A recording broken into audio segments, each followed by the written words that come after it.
Terbongkarnya ramalan Kanjeng Sunan Giri untuk tanah Mataram.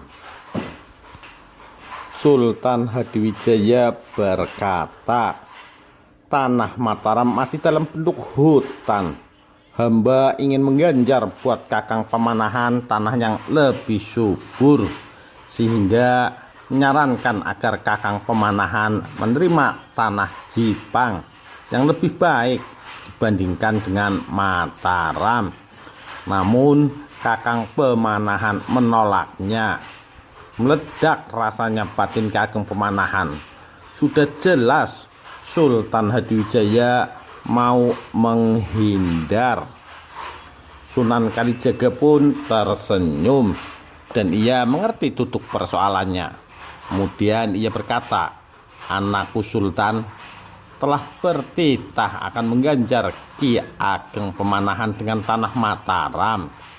Jika kamu hendak mengganjar tanah lain, bukankah itu jelas-jelas tidak bersatunya kata dan perbuatan? Jika itu yang anakku lakukan, kamu bisa disebut Sultan pendusta, dan tak pantas engkau lakukan, anakku. Ucapan itu telah mengena di hati Sultan Hadiwijaya seperti tamparan telak di siang hari bolong.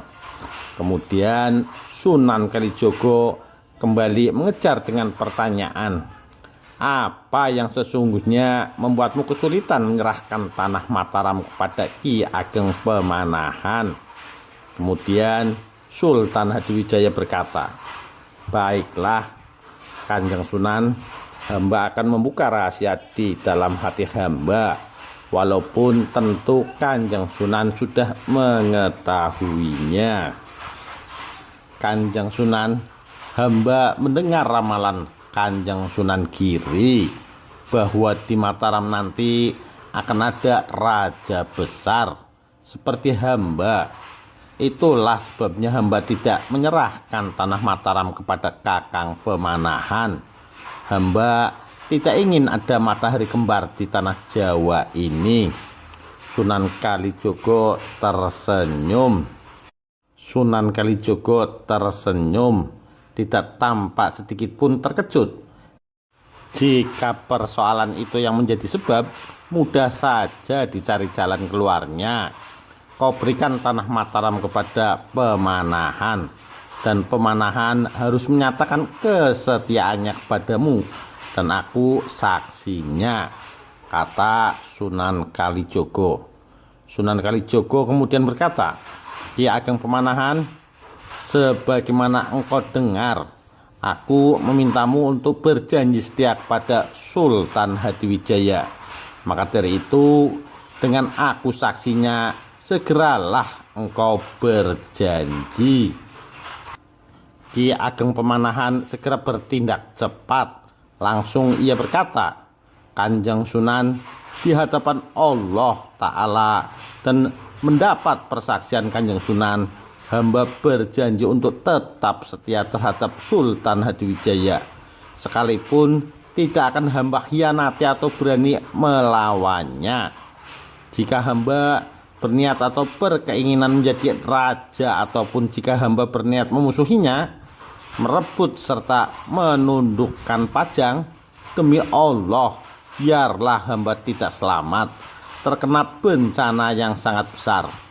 Kanjeng Sunan terlihat puas dengan janji Ki Ageng Pemanahan, sedangkan Sultan Hadiwijaya masih terdiam dan menatap tajam kepada Ki Ageng Pemanahan. Kemudian Ki Ageng Pemanahan melanjutkan janjinya. Janji setia ini hanya mengikat antara hamba dan Sultan Hadiwijaya, bukan pada anak keturunan hamba, karena hamba tidak mengetahui dan tidak berani mendahului rencana Allah Ta'ala yang akan jadi di kemudian hari. Kanjeng Sunan Kalijogo kemudian berkata, sebagaimana telah engkau dengar janji kakangmu dan aku yang menyaksikannya, apakah belum cukup bagimu, anakku? Sultan Hadiwijaya menganggukkan kepala dan dengan berseri-seri ia berkata, "Kanjeng Sunan, hamba terima janji setia Kakang Pemanahan, dan dengan disaksikan oleh Kanjeng Sunan, kuberikan tanah Mataram kepadamu. Pesanku, jadikanlah tanah Mataram menjadi wilayah yang tentram, makmur, damai, dan aman bagi seluruh penghuninya." "Baiklah, Dinda Sultan Hadiwijaya, akan aku jalankan semua titahmu," kata Ki Ageng Pemanahan, dan keduanya pun berangkulan. Kemudian Kanjeng Sunan Kalijogo pun berkata, "Jika tidak ada persoalan lagi, aku mohon pamit kembali ke Kadilangu. Demikian pula Ki Ageng Pemanahan mohon pamit untuk bersiap-siap pindah ke Mataram, membuka lahan baru."